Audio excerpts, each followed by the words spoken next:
Dr. Gal Yaniv is head of the neuroendovascular unit that's at Sheba Medical Centre in Tel Aviv, and he told me how his hospital is coping.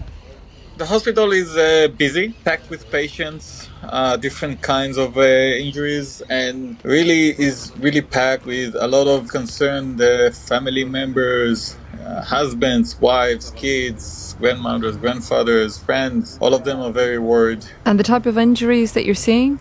Since Saturday, since everything began, we were actually exposed to multiple trauma patients, which is very unusual. We see a lot of high impact injuries of the head, mostly inflicted by bullets and fragments and blunt trauma as well. Have you ever experienced a time like this before? Never, never. I mean, we have a lot of experience. We're doing multiple procedures every year, and never did we see this kind of not amount of injuries and not the type of injuries, which are so devastating that they can actually rupture blood vessels in the brain. And how were they hurt? Are you hearing those stories? Yes, definitely. Each patient, we know his story. Most of the injuries are inflicted by very close shooting, mostly in the face or jaws.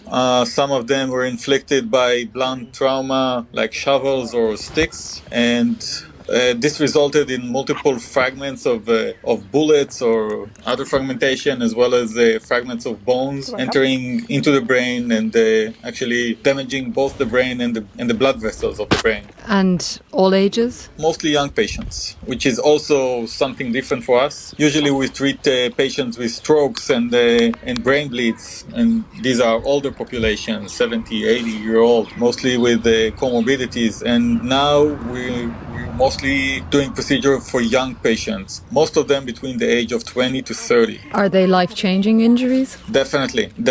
I mean, just by looking at the images, the CT scans, and you look at the patients themselves when they're on their bed, and you know their life changed forever. You know they will never be the same. I hope most of them will be able to recover some way or another, but they will lose a lot of what they had before. They lost a lot of their potential. These are very young patients, and unfortunately, I think their life will change for the worst.